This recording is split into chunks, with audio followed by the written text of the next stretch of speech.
In the heat of the 100 Years' War, the knights of Europe stood tall, clad in iron, commanding the battlefield with their heavy armor and lances. But when the peasants of England, with nothing but longbows in their bare hands, turned the tide at Crécy, everything changed. This is the story of how the might of nobility crumbled, and a new age was born, an age where even the lowliest could stand tall and strike down the proudest of knights. The year is 1346. Europe's knights stand at the peak of their power. Across the continent, their banners flutter in the wind, their armor shining like the sun. Kings, lords, and princes all know, no army can match the might of the mounted knight. These warriors, clad in their shining plate armor, wielding lances long enough to pierce a man's chest with a single thrust, are the lords of the battlefield. A knight's life is one of strict discipline. From the moment they can walk, they are taught the art of combat. A knight's horse is more than a beast. It's an extension of himself, trained to charge and trample anything in its path. On horseback, a knight is unstoppable. No soldier on foot, no peasant with a pitchfork, no archer with a bow could stand against the thunderous charge of these armored titans. Take Sir Raoul de Lune, a knight from Normandy.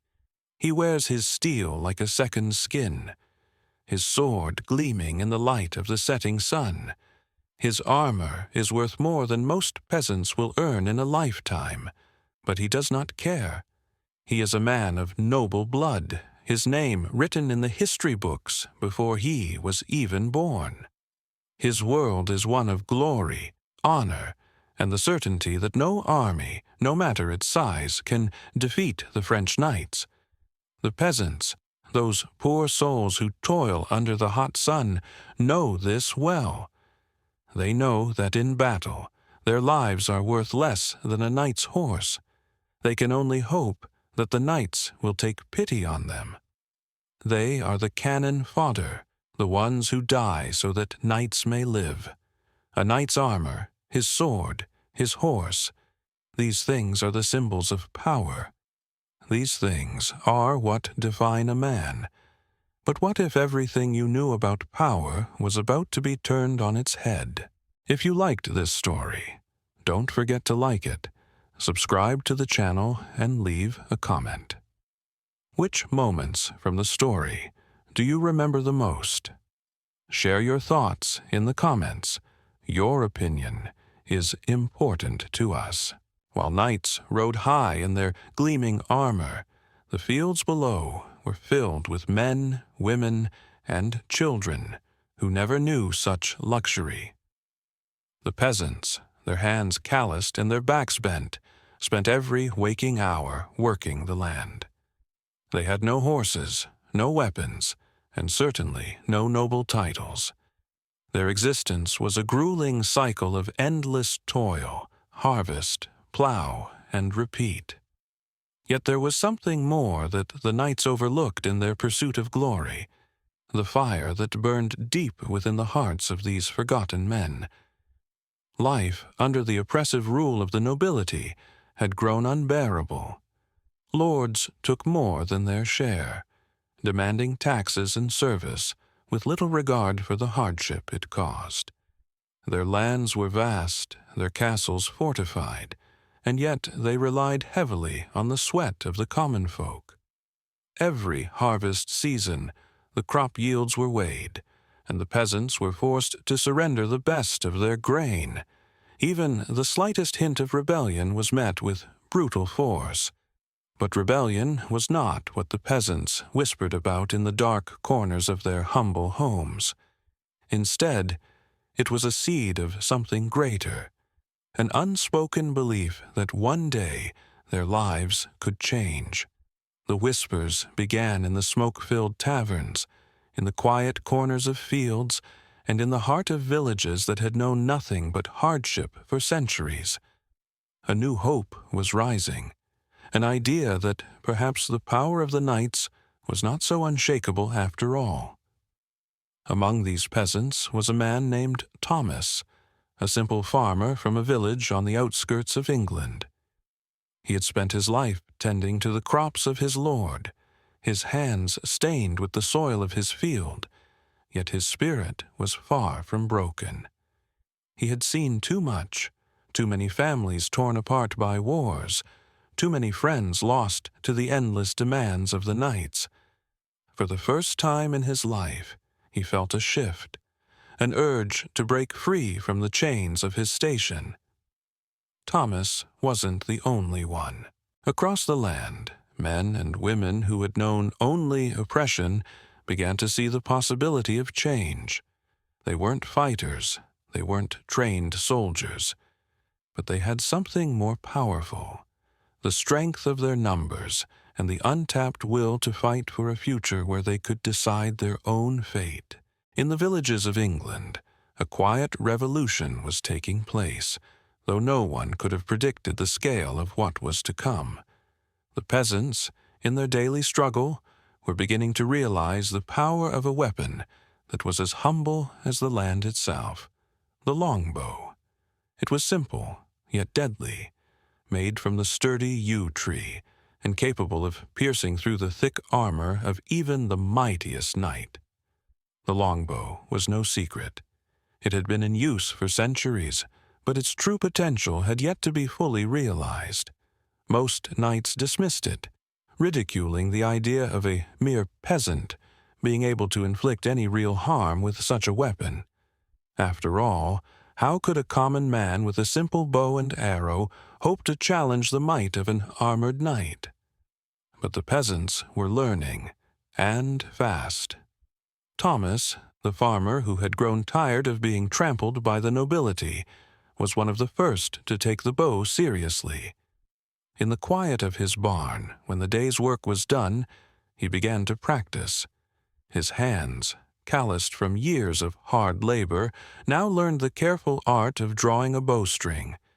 Each pull, each shot, was an effort to master the weapon. It wasn't long before he could send an arrow soaring farther and straighter than any man in his village. Others joined him. The villagers, seeing Thomas's dedication, began to gather and practice together. They formed makeshift archery groups, learning how to work in unison, how to fire arrows in waves, and how to form a defense against the armored knights that ruled over them. It was not just about skill, it was about strategy. The peasants had never been trained for battle, but they had learned to fight for survival. As the months passed, these groups of peasants grew more skilled. They could shoot arrows with pinpoint accuracy, their longbows becoming an equalizer in a world ruled by knights. The peasants were no longer helpless farmers. They were soldiers in the making, and their weapon was the great equalizer. They knew, deep down, that their greatest advantage lay not in brute force, but in their ability to outsmart the enemy. The longbow would be their weapon of choice, and it was one that could strike fear into even the most seasoned knights. What the peasants lacked in armor and prestige, they would make up for in numbers, ingenuity, and the simple power of the bow. Soon, word began to spread. The peasants of England were not merely resisting, they were preparing for something much greater. And the knights, so sure of their invincibility, would soon learn that their greatest enemy was not another knight, but the humble peasant with a bow. It was 1346, and the English army, led by King Edward III, marched towards Crécy, ready for one of the most significant battles of the 100 Years' War. The French, proud of their noble knights, prepared for a victory they believed was inevitable. They had the finest warriors, clad in heavy armor and mounted on horses bred for battle. The knights, armed with lances, were the embodiment of medieval might. But the English army was different. Their force was smaller and consisted mostly of common soldiers, many of whom were peasants, armed with only longbows. These peasants were not trained knights, but they had spent years perfecting their skills with the bow. Their arrows had the power to pierce armor, a skill that the knights underestimated.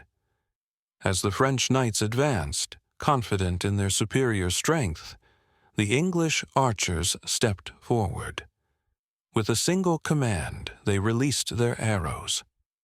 Thousands of them flew into the sky, blocking out the sun, raining down on the French cavalry. The French knights, expecting a quick victory, were met with a deadly storm of arrows. The heavy armor of the knights proved to be their downfall. The longbow's powerful arrows found the gaps in their defenses, piercing through chainmail and helmet, cutting down horse and rider alike. The French charge faltered, and the battlefield turned into chaos. The knights, once thought invincible, were now overwhelmed by the sheer force of the English archers. By the end of the day, the French had suffered a crushing defeat. The English, led by their common soldiers, had triumphed. The longbow had proven its worth, and the power of the knight had been shattered. This battle marked a turning point. The age of knights was over. The Battle of Crécy would become a turning point in the history of warfare. The defeat of the French knights was not just a military victory. It was a shift in the balance of power. The knights, who had long been considered the backbone of European armies, had been brought to their knees by the simple weapon of the common man, the longbow. The peasants, once seen as nothing more than laborers, had now become the decisive force on the battlefield. In the aftermath of the battle, as the bodies of fallen knights and horses littered the field, the peasants, who had fought alongside the English army, began to realize the weight of what they had achieved. They had not only survived, they had triumphed. The victory at Crécy was theirs as much as it was Edward III's. For Thomas, the farmer turned archer, the triumph was bittersweet. He had never expected to fight in such a battle, much less emerge victorious. But as he stood among the other peasants who had fought bravely, he saw something in their eyes, a spark. The peasants had proven that they could stand up to the knights, and the world had taken notice. The victory spread quickly across England, and soon word reached the villages. The knights, who had once ruled over them with disdain and cruelty, were no longer invincible. The peasants had proven that, with skill, courage, and unity, they could change the course of history. It was not just about the longbow. It was about what it represented. It was a symbol of defiance. The peasants, who had spent their lives oppressed, had fought back. They had stood up to the mighty knights and struck a blow to the heart of the feudal system. As the days passed, the peasants of England began to see themselves differently. No longer were they the powerless underclass. They were warriors. The Battle of Crécy had not only changed the fate of the English army, but had sparked something far greater, a revolution in the very structure of society itself. The aftermath of Crécy rippled through Europe like a storm, and the knights, once untouchable, now found themselves questioning their place in a world that seemed to have shifted beneath their feet.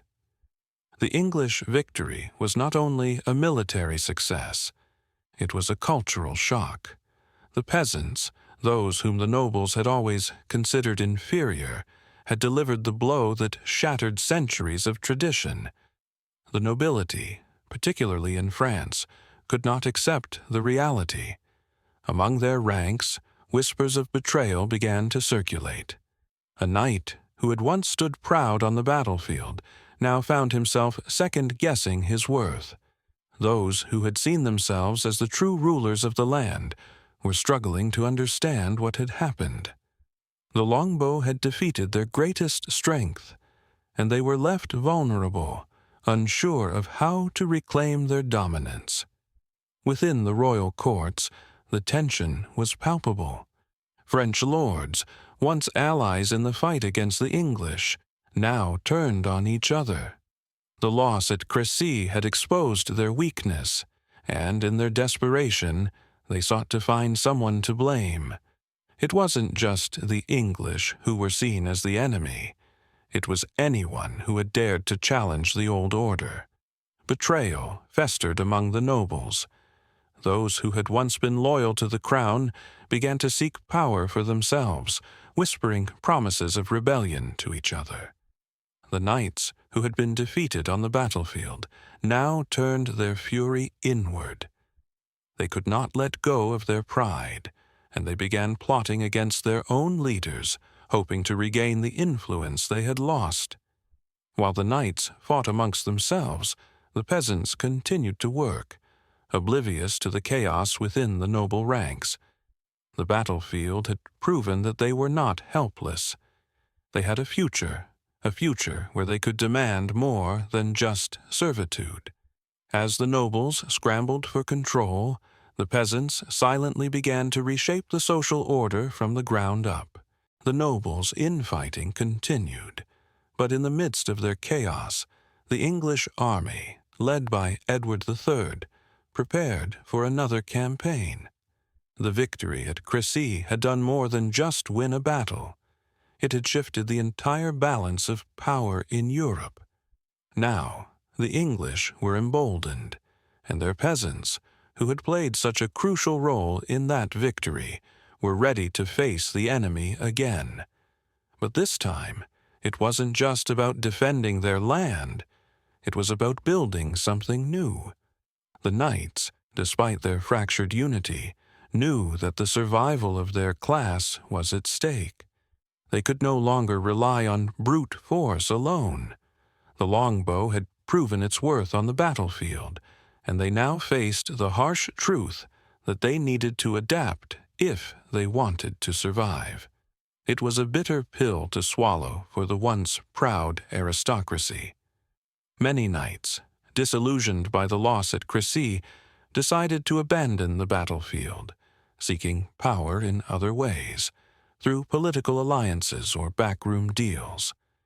But there were still those who remained committed to defending their honor, those who could not let go of the old ways. These knights began to gather their forces for a counterattack against the English. They focused on fortifying their strongholds, hoping to rebuild the reputation of their class and reclaim their lost dignity. Their plan was simple: cut off the English supply lines, force them into a defensive position, and break their morale. The peasants, however, had a different plan. They had seen firsthand how the knights' arrogance had cost them the war. They knew that the only way to secure their future was to continue what they had started. They couldn't afford to sit back and wait for the nobles to regain control. It was time to act. Small groups of peasants, armed with their longbows, began striking at the noble strongholds, targeting vulnerable supply routes and disrupting the knights' plans. These raids, though small, sent a message. The peasants were no longer powerless. They had tasted victory, and they were determined to keep it. The knights, caught off guard by these guerrilla tactics, struggled to respond. Every time they thought they had regained the upper hand, another group of peasants would strike, further eroding their confidence. The counterattack was not just a military effort, it was a battle for the future. The peasants were not merely fighting for survival. They were fighting for a new world, a world where they would no longer be ruled by the whims of the nobility. The English had proven that victory was within reach, but the true shift had only just begun. The defeat of the French knights at Crécy had revealed a fundamental weakness in the feudal system. The knights, once seen as invincible, were no longer the central force in warfare, and the peasants, armed with their longbows and driven by a newfound sense of power, had begun to reshape the future of Europe. The noble class, caught between their pride and the harsh reality of their new position, found themselves struggling to adapt. The knights, who had once been the unquestioned rulers of the battlefield, were now confronted with an army of peasants who had tasted victory. The nobles began to fracture, divided by internal power struggles and the fear of losing what little influence they had left. Many lords had spent their wealth on maintaining their castles and armies, but the long, grueling war was draining their resources. The peasants, meanwhile, were thriving in their rebellion. They had learned the value of unity and strategy. Every small skirmish, every raid on a noble's estate, weakened the feudal structure. The peasants were no longer just workers. They were fighters, warriors who had learned to strike at the heart of the nobility. The French, too, struggled to recover. They could not ignore the growing unrest among their own peasants. Even in their castles, the nobles could not escape the shifting tide. The same peasants who had once worked their lands now saw themselves as the key to the future, the ones who could decide whether the knights remained in power or whether the world would change forever. The final collapse of the nobility came not from an epic battle, but from the slow erosion of their authority. The knights, once the heart of feudal society, had been brought low by their inability to understand the changing times. The peasants were no longer subjects.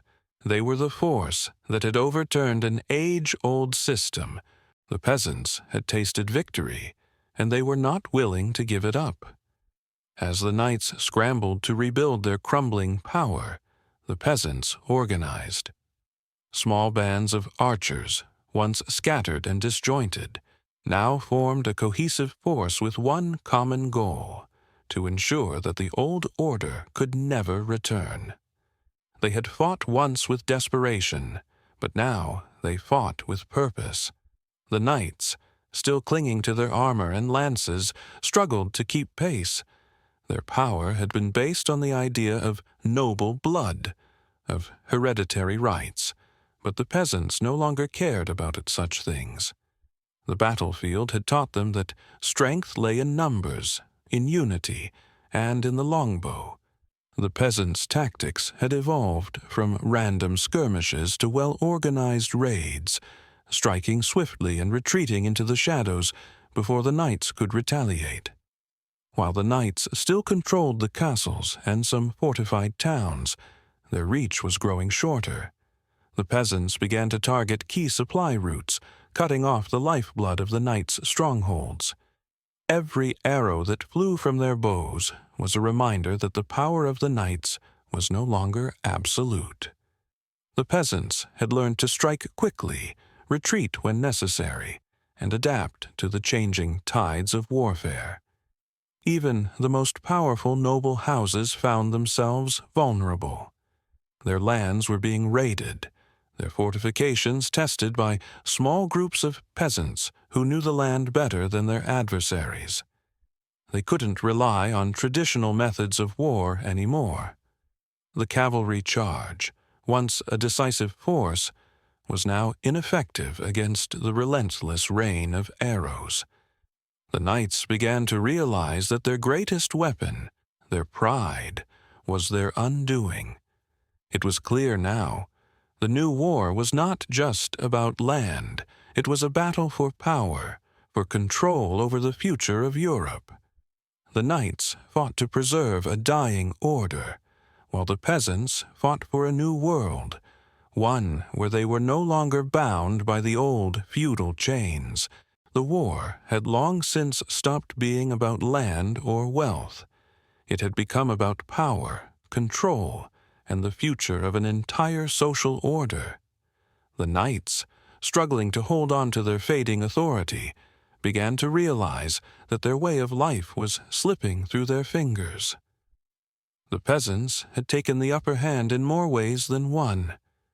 The longbow, a weapon they had once dismissed, had proven time and time again that it could shatter the heavy armor of the noble knights. But it wasn't just the weapon that had shifted the tides. It was the peasants' unity. No longer scattered or disjointed, they had become an organized, powerful force that could strike at the heart of the feudal system. The nobles had underestimated the strength of the common folk. They had expected the peasants to remain passive, to work the land and obey their masters. Instead, the peasants had become warriors. They had learned to fight as a unit, to adapt to every battlefield, to strike quickly and decisively. And they were no longer just defending, they were attacking. Cities that had once been firmly in noble control began to fall. Small bands of peasants, often outnumbered but never outmatched, seized key locations. These new freedom fighters struck at noble estates, disrupting supply lines and capturing strategic fortresses. Every victory, no matter how small, weakened the foundation of the old system. In the countryside, peasants no longer viewed their lords as untouchable. The world was changing, and they were part of that change. The knights, locked in an endless struggle for survival, had no choice but to realize that they were no longer the future. They were the past. The balance of power had shifted. The peasants had not only shown that they could fight, they had proven that they could win. With the fall of the last noble army at Saint Laurent, the medieval feudal system crumbled. The knights, who had once ruled Europe with their iron swords and armored might, were no longer the undisputed rulers of the land. The peasants, through their bravery, unity, and strategic brilliance, had redefined the balance of power. In the aftermath, Europe slowly began to change. The longbow, once considered a humble weapon, became a symbol of the peasants' victory and their newfound power. It was a reminder that even the smallest forces, united in purpose, could topple the mightiest of empires. The peasants had not only secured their freedom, they had rewritten the rules of warfare and society. Noble houses that had once owned vast lands saw their estates divided, with many former peasants now claiming land as their own. The feudal system, which had kept the common folk bound in servitude for centuries, was dismantled, replaced by a new order, where power was no longer determined by birth, but by merit and action. The peasants, now empowered, took up roles in governance, commerce, and even the military. No longer were they relegated to the shadows. They were now the architects of their own destiny. Thomas, the farmer turned archer, lived to see the dawn of this new world. Though he never sought glory, he had become a symbol of the revolution, a hero of the common people. The story of how ordinary men and women rose up to challenge the knights was told in every corner of the land, inspiring future generations to believe that no power was invincible. The age of knights had ended. The age of the people had begun. The once untouchable knights were now in retreat. The peasants, united by their common cause, had chipped away at the noble class's power over the years. What had started as small raids and tactical skirmishes was now a full-scale revolution. The tide had turned, and the feudal system, the backbone of medieval Europe, was on the brink of collapse. In the summer of 1356, the final battle between the knights and the peasants was set to unfold. Both sides knew it would be decisive, but the peasants no longer feared the outcome. They had learned from every victory and every defeat, honing their strategy and tactics. The longbow, their greatest weapon, had proven time and time again that it could pierce through even the heaviest of armor. Now, it was their symbol of hope, a hope that the knights could no longer extinguish. The battle took place near the town of Saint Laurent, where the peasants had established a stronghold. The knights, desperate to retain control, mustered their forces for one final charge. The earth shook beneath the hooves of their horses, and the banners of the noble houses fluttered in the wind. But the peasants stood their ground, determined to make this the last fight. As the knights charged, the peasants, armed with their longbows, formed a tight line. The sky darkened as arrows filled the air, raining down upon the advancing cavalry. The knights, once so confident in their ability to break through any defense, were met with a wall of arrows that seemed endless. The charge faltered, then crumbled as the knights' horses were struck down, and their riders lost their footing. This time, there would be no turning back. The knights' charge had failed. The peasants had once again proven that they were no longer just laborers, they were warriors, and the knights had finally learned that they could be defeated. If you liked this story, don't forget to like it, subscribe to the channel, and leave a comment. Which moments from the story do you remember the most? Share your thoughts in the comments. Your opinion is important to us.